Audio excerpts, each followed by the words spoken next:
welcome back to another video of VTA.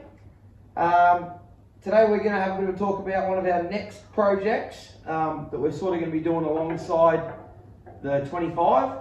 This one's in Dad's shed, so he's probably going to do a lot of the work on it, and I'll come over and help where needed. So the videos might not be as comprehensive, it might just be a bit more of a summary, or depending on how good Dad gets with the camera, we'll go from there. But yeah, so basically we've got a 1944 102 Senior, which has the 244 cubic inch side valve Continental 6-cylinder engine in it. And we've also got a heap of spares, which we've been lucky. So we picked up, we'll go through it all, but we've picked up a spare engine and a bunch of spare parts that came off another tractor. There's still a few parts we probably need, but yeah, we'll have a bit of a walk around. We'll show you what we've got and sort of give you an idea of what our plans are, and we'll go from there. So here we are having a bit of a closer look. Now, first thing is the engine. It is quite sad in this tractor. You can literally, you're not going to be able to stick your finger through that one, but the other Welsh plugs or freeze plugs, whatever you want to call them, they literally just stuck your finger through them. So that's not good. But also the bores, basically there's a couple of cylinders that were open, are pretty ugly. They're probably savable, but I also know they don't really make a lot of parts for this engine. So it's one of those things. When we came across it in the Time magazine, someone was advertising a spare engine. So that's why we ended up with the spare engine. Moving on to the rest of the tractor now. It's actually not in bad condition. It's all pretty straight. The tin work's all pretty straight. We have got the bonnets over here. Other than this section in the side covers where it's badly rusted out, basically it has a second skin on the back, and water and crud's got between the two bits of metal and rusted them out. And the manifold has heated this area really badly and burnt the paint off it, I guess. Yeah, so the heat of the manifold has badly damaged that part of the bonnet as well. But it is all pretty straight, and it's essentially flat sheet metal there, so we should be able to weld new pieces in and make that look all nice again. This is our only grill. We don't have the proper grill. We've got, this is a grill out of a 102 Junior, so it's quite a bit shorter. But we don't have a grill, and we think we can put this one in and we'll at least have some sort of grill. We might just extend the top a little bit or something so it looks sort of like it's there. Yeah, so basically, yeah, as Dad said, we're going to stick that in place to fill a hole until we can find the right grill. Unless we can find one somewhere. Yeah, if we find one, obviously there's no point in painting up the wrong one. So, but yeah, so that's that. We don't have, there should be side covers that go here under the fuel tank as well. We don't have them, so that's a future problem. Yeah. We'll either have to make some or find some, however we end up doing that. Yeah. So anyway. Interestingly, it had lights on it at some stage, and it's got this armoured wiring covering, which I don't see very often. But yeah, so it had full electrics. Yeah. So 2 headlights and a rear work light. Yeah. And yeah, obviously it was electric start. It would have been 6 volt. So yeah, we'll endeavour to get that back as original and in good condition as we can. And the lights all have Butler's England badges on the top, so we're guessing that those lights were probably fitted in Australia by Massey by Sunshine. Yeah, we figure it's pretty unlikely. I mean, someone might correct us, but it's unlikely that English lights were fitted in America, whereas obviously in Australia we have heavy influence from the UK, and we at the same, well, actually later than this, we had the 744s, which were straight out of England, and they all had the Butler's lights on them too. So anyway, we like them, and we plan to put it all back as far as original as we can, or from what we can tell. And we've got the big heavy cast Australian 28-inch rear wheels. Yeah, so from what I understand, in America, these typically actually had a 26-inch wheel. But in Australia, most tractors of the era came to Australia without wheels due to some taxing issues and whatnot. So they made their own wheels here, and this has got 28s on it. So we've got a set of 16.9 28 tyres. to go on it. This is a 13.6 and it's too small and it doesn't even match the one on the other side. So we're going to stick a pair of second-hand 16.9 28s on it, and it should sit up nice and level and look really good, we think. All right, moving around the back of the tractor now. Looking at the guards. The guards are actually in very good nick. There's a few small dings, but you can still read the original Massey Harris decals.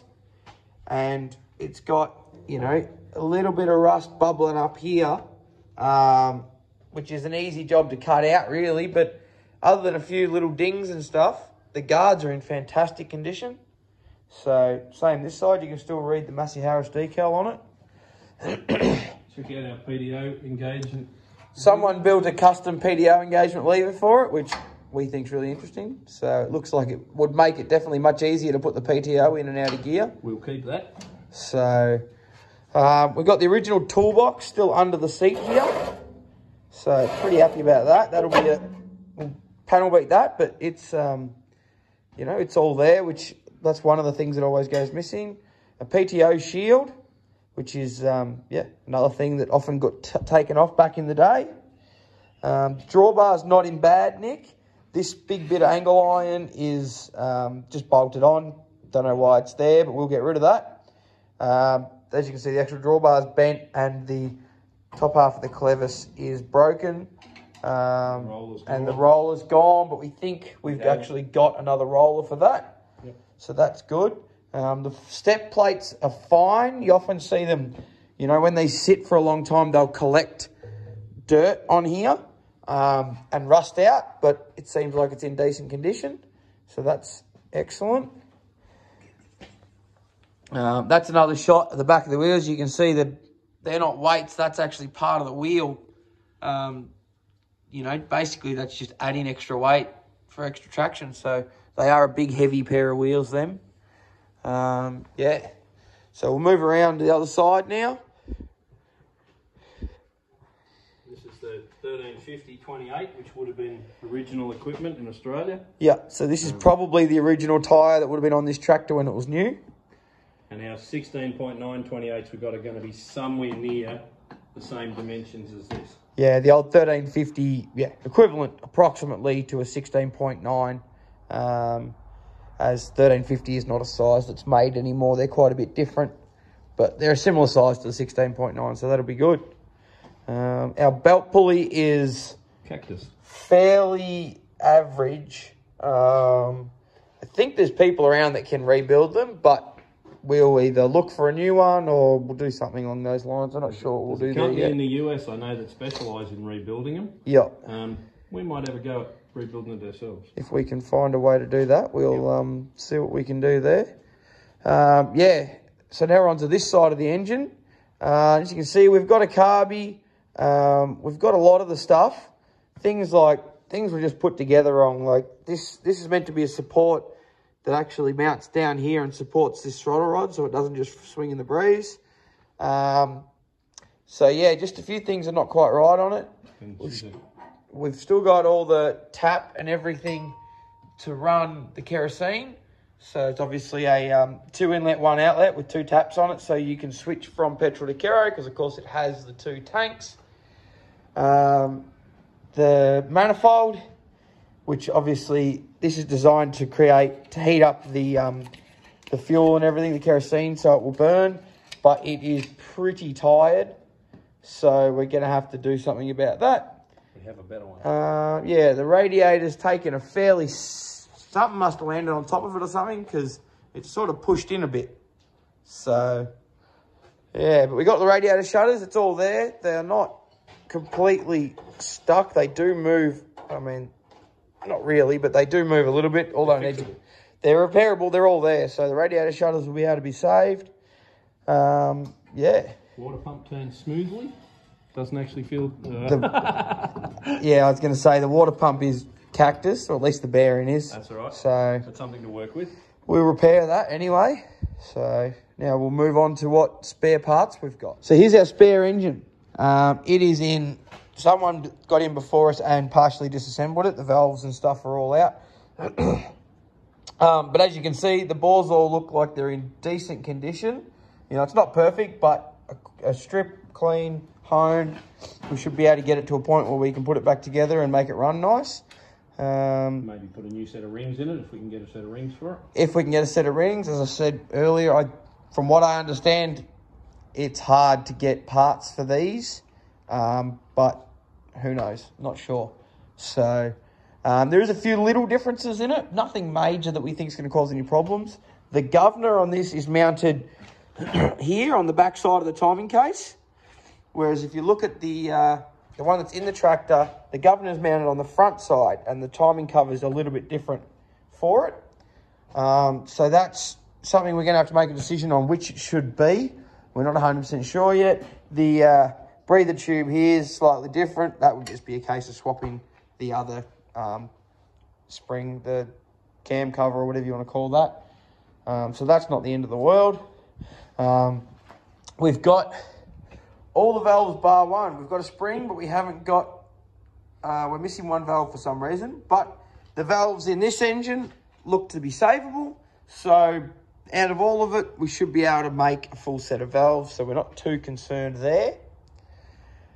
An interesting thing with this engine, it has a badge on the side that says it was reconditioned by Repco Australia at some time.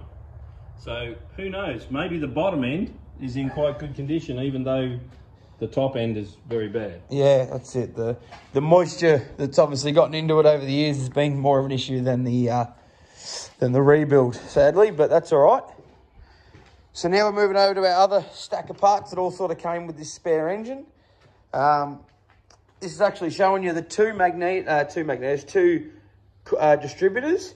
The one on the left came with the engine that's on the stand, which we believe actually came from a 1942 tractor rather than our tractor, which is actually a 44. And the other one came from this tractor.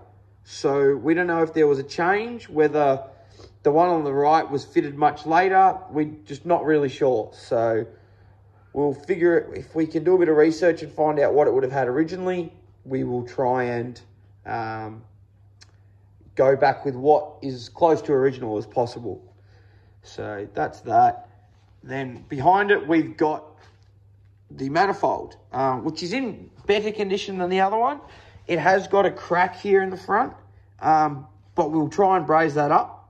But other than that, we can sort of drill out these studs, machine it flat, and that way we can, it's in much better condition either way.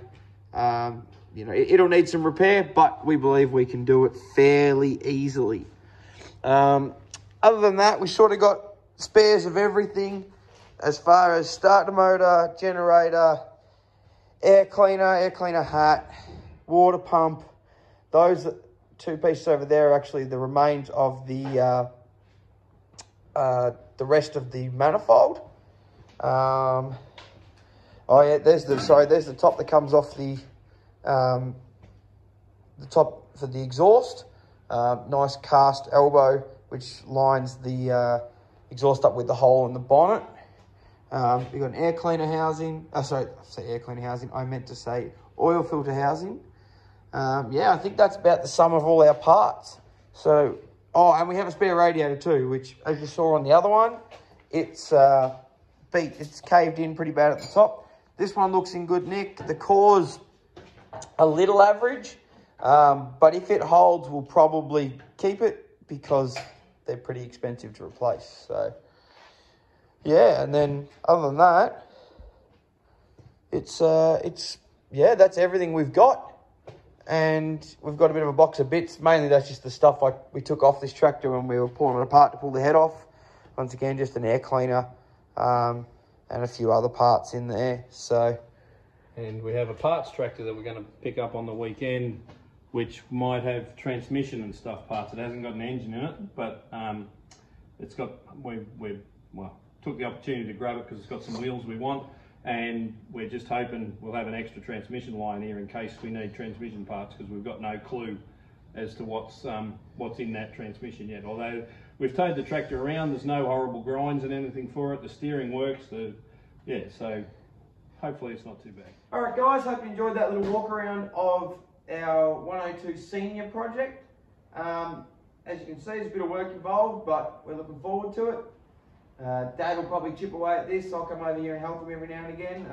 So the videos, as I said earlier, the videos won't be as comprehensive, but we'll try and get as much as we can.